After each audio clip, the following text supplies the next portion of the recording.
Congressman Adam Kinzinger, Republican of Illinois. Congressman, thanks for joining us. I know you can't confirm or deny that that text came from Rick Perry's phone, but is the committee planning on bringing Perry in before the committee to answer questions?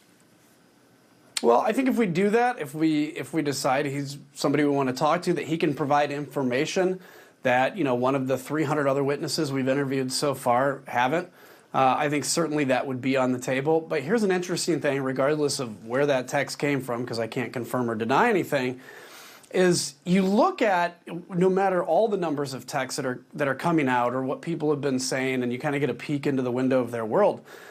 Didn't seem like a lot of these texts were saying, hey, let's just figure out who got the most votes and declare that person president. It was everybody with this new kind of scheme and trick to get around the Constitution or to use a technicality of the Constitution. And I think we have to sometimes step back and say, I do believe there are probably some real did we break the law questions here. But even bigger than that, in my mind, is what does that say about the future of democracy? Do we truly believe in it, or is it all about win at any cost? It's interesting. The committee released some truly remarkable texts, as you noted, sent to former Chief of Staff Mark Meadows while the Capitol was under siege, that he gave to the committee. They came from politicians, Fox personalities, even the president's own son, pleading with Meadows to get then-President Trump to call off that mob.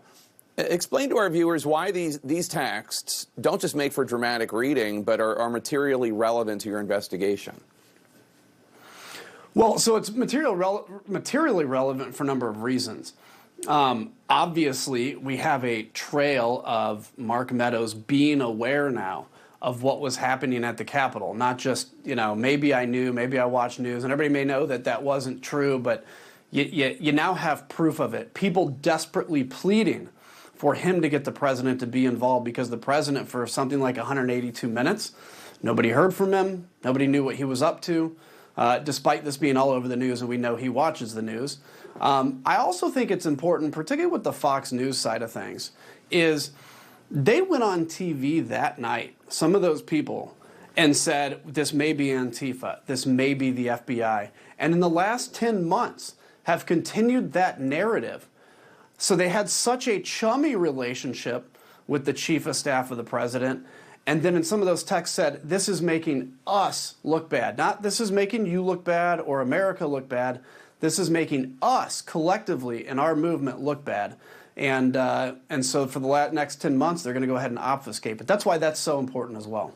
I want to play something your fellow Republican on the committee, Congresswoman Liz Cheney, said this week. Did Donald Trump, through action or inaction, corruptly seek to obstruct or impede Congress's official proceedings to count electoral votes?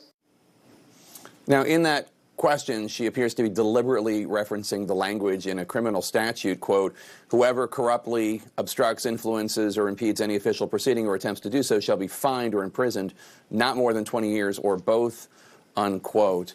Do you believe that Donald Trump committed a crime, and is that something the committee is explicitly investigating? I don't want to go there yet to say, do I believe he has? I think that's obviously a pretty big thing to say.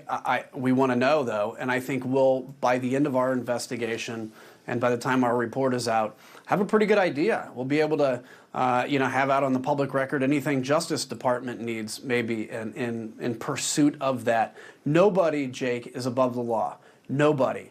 Not the president. He's not a king. Not former presidents. They aren't former kings. Nobody is above the law. And if the president knowingly allowed what happened on January 6th to happen, and in fact was giddy about it, and that violates a criminal statute, he needs to be held accountable for that. I'm not ready to go there yet, but I sure tell you, I have a lot of questions about what the president was up to. So you are looking into that?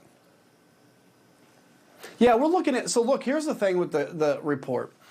January 6th is a very important day. We will get every bit of detail that we can possibly get on that.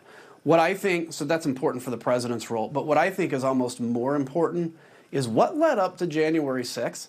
What is the rot in the democracy that allowed the 6th to happen? And have we corrected from that sense? Because what really matters to me is, I want to hold the people guilty accountable, but I want to make sure this never happens again. Otherwise, January 6th will have been, yes, a failed trial run, But sometimes a failed trial run is the best practice to get one that succeeds, a coup that would succeed in toppling our government. Republican Congressman Jim Jordan acknowledged that he sent Meadows a text. He forwarded on the language from a former Pentagon official, and that text laid out how Pence, as vice president, could allegedly reject unconstitutional electoral votes. Obviously, that's a scheme, as you mentioned earlier in the show. Jordan's set to become the chairman of the House Judiciary Committee if Republicans take back the House next year. Can Jordan credibly chair that committee? Can he credibly chair it? No. Can he chair it? Yeah. And I think, very likely he will, because 2 years ago, 3 years ago or so, the Republican Party saw these non-serious legislators, these bomb throwers, these let's just get attention, as not real contenders. Now they basically run the Republican Party. I mean, what's Kevin McCarthy been doing the last year? Basically whatever Marjorie Taylor Greene tells him to do. And that's, I look at that and go, yeah, he could not credibly head the committee, but he certainly could head the committee.